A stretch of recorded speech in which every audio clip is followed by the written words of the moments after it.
My name is Jillian Perrick, and I'm a lover of all things orange chocolate. Think One Tree Hill is way better than the OC. And as a person who stutters, I hope to one day inspire women with invisible disabilities to overcome their limiting beliefs and start the business of their dreams, just like I did. I'm a mindset coach specializing in imposter syndrome, helping women beat their inner imposter using neurolinguistic programming, hypnosis, and time techniques. And this is the From Imposter to Empowered podcast. This podcast is for you if you're an entrepreneurial woman trying to navigate the online space with a lot of passion and a lot of uncertainty. If you feel like your ideas are unoriginal, that your message isn't necessary or important, or like you're a complete and total fraud, then you've come to the right place. This podcast will take you from imposter to empowered with ninja-like brain hacks, easy to implement strategies, and uplifting real talk to make you feel like everything you want is in reach. Let's get started, girlfriend.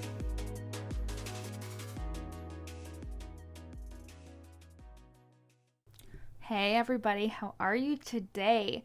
So I don't know if you've noticed, but my podcast episodes are getting so much better because I have this amazing new mic. What's it called? Moano? This is not an ad, not at all. I'm just literally saying I got this mic from my boyfriend Dustin. He bought it for me for Christmas, and it's literally so nice. I think I've said that on a previous podcast, but it's awesome, and it's really nice to be able to have good equipment. Like I got a new ring light, I got a new MacBook. That was a lot more than the ring light and the microphone, but it's really nice being able to upgrade different things in your business, because as you start to get more successful, make more money, you really realize that the quality of your products will go up as well.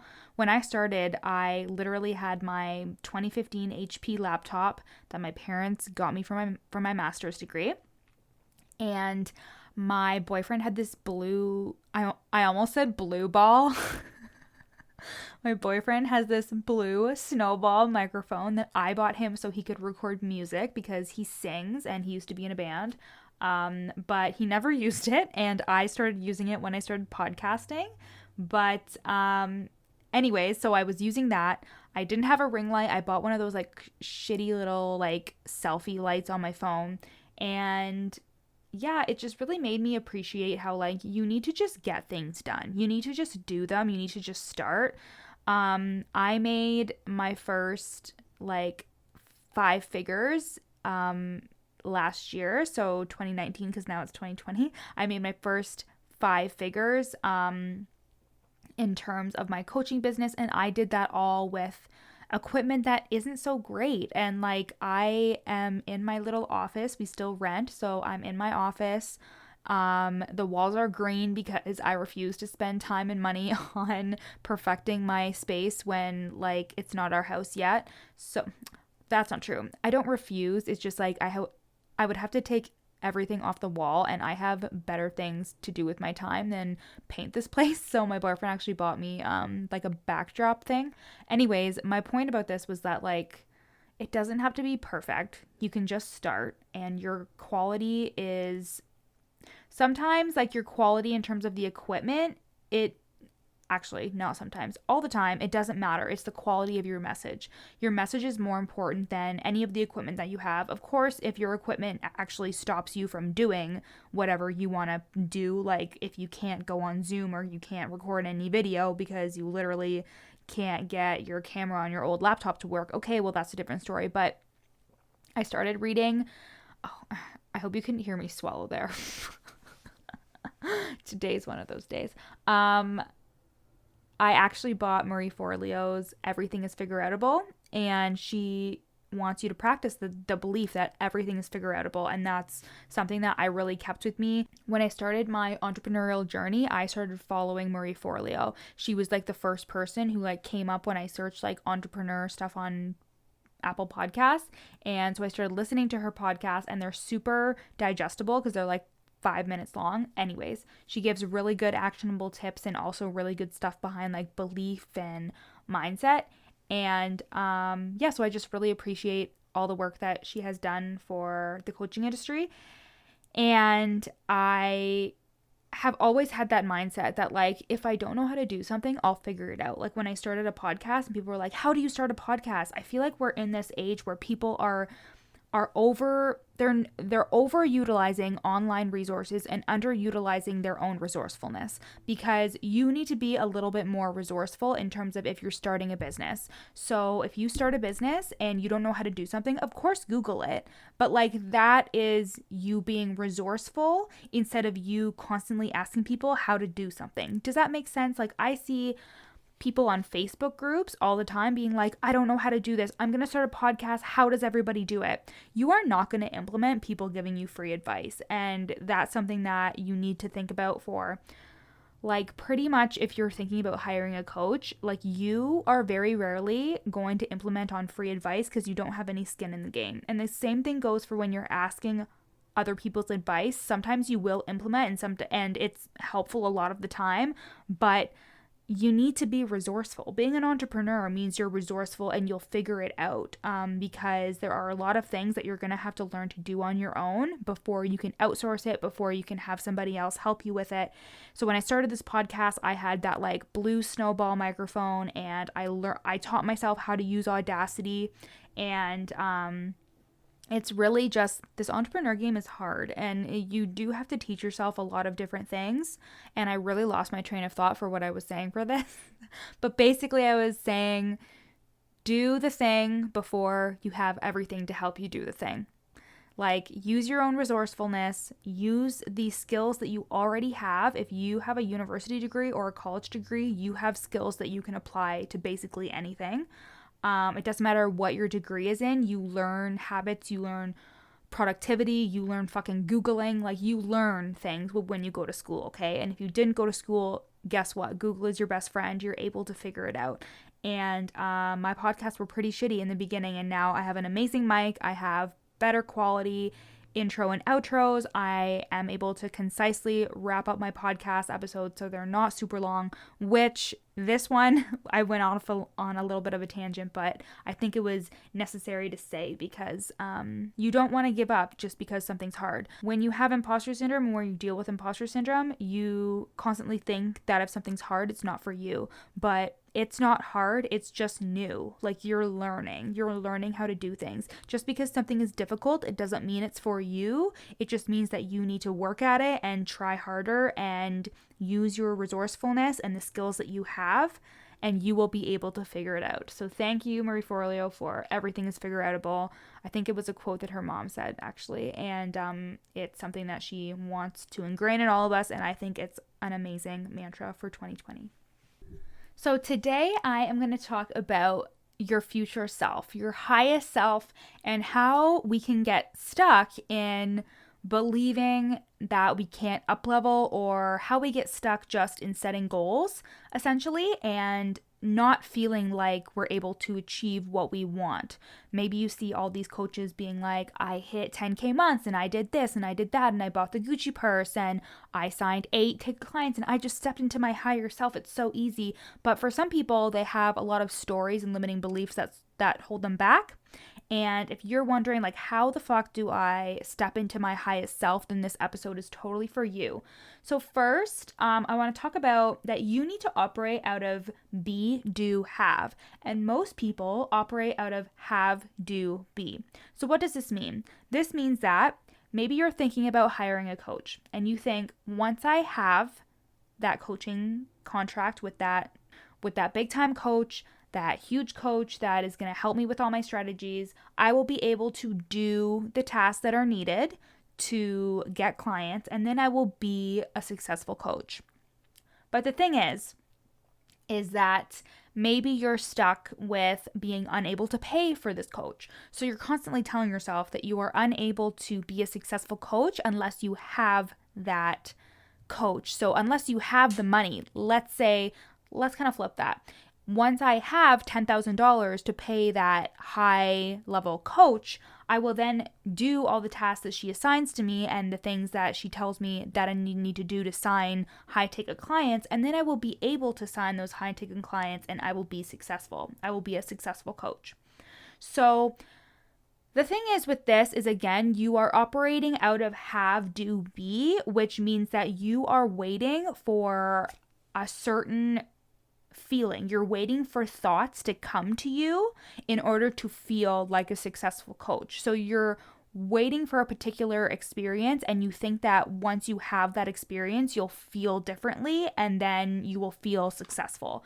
But in reality, our thoughts create our feelings. We always talk about this on the pod. So you need to operate out of be, do, have. And what this means is what can you embody now that you believe a successful coach is? So this is the part where it comes to being. What does a successful coach do in order to be a successful coach? What are her thoughts? What is she constantly thinking to herself? What is she doing in terms of tasks? What is she outsourcing? What is she doing on Instagram? How is she showing up in her trainings? How does she conduct her morning routine? Is she scrolling through Instagram constantly, like stress scrolling and comparing herself? This is the be part of the have, do, be. This is the be part of the be, do, have, sorry. In terms of being that person, because then you will embody those thoughts and those behaviors, which then influence your feelings. You then go from be into do, which you will then do the things that you believe that successful coach would be doing. So you believe that, let's take somebody, I don't even know. Let's say there is like a unicorn coach who is like your most successful self, and how is she when she is just being? What thoughts are running through her head? What is she thinking of doing for trainings? How is she tapping into her creativity? You will then do the things that you believe she would be doing. So do in terms of what is she doing in terms of tasks? What is she doing in terms of her morning routine? What is she doing in terms of outsourcing to her team? Is she checking her email 30 times a day? What is she like? The answer would be no. She's not checking her email 30 times a day. But if you're checking your email 30 times a day, how can you step into how she would be executing her tasks? And then you will have that life, that experience of a successful coach, because you are modeling, which is it's called modeling, which is in neurolinguistic programming, is when you are embodying somebody who you believe is successful and who you believe is the life that who you believe leads the life that you want, essentially. And this is not copying, this is modeling. And so operating out of be, do, have really flips the script, because you are then embodying a different version of yourself, that highest version of yourself. And that's where your thoughts change, is when you start being from a different perspective, from a higher self. And you guys know that I always talk about Rhonda, who is my inner imposter, but I also have Rachel, which is my highest self, and that's actually my middle name is Rachel. My grandma gave me that middle name. It means nothing. It's literally just a middle name. But anyways, she's my highest self. And whenever I have a tough situation or something in business that I need to make a decision on, I ask myself, what would Rachel do? And even if it's scary, even if it's a big investment, even if it's something that like I'm really afraid to do, I tap into Rachel and I think, what would Rachel do? How would she react to this situation? And that's how I am being my highest self. I also want you, if this is a difficult exercise for you to conduct for yourself, I want you to I'm like looking at my notebook right now. I want you to do like a little graph. So if you have paper in front of you, I want you to do this. If you are in your car listening to this, I just want you to like envision it in your head, but make sure your eyes are staying on the road. So you're going to make it like a graph, like just like 3 columns. And in the one column, you're going to do like current self, highest self, and then intertwine is going to be the last column. So your current self is what you're currently doing. So if you take a situation in which, like, let's say current self is struggling with the decision to invest in a coach, even though you know it's going to be like a great fit and it's going to really help your business. Highest self would be resourceful with looking for the money, would do A, B, and C in order to find the money, would ask about a payment plan. Highest self would make it happen. How can you intertwine your current self with your highest self so you are finding a pathway instead of just completely changing who you are, because we all know that like we still have our ingrained beliefs and our ingrained ways of thinking. So of course it's going to be sometimes hard to really tap into that highest self, but where are the similarities between who you are right now and your highest self? Where can you find that common ground? So maybe in terms of the situation with the investing, even though you believe, oh my God, that's going to be really hard to balance with my bills, maybe your intertwining will be, how can I find a payment plan that will help me pay my bills and also help me afford this investment?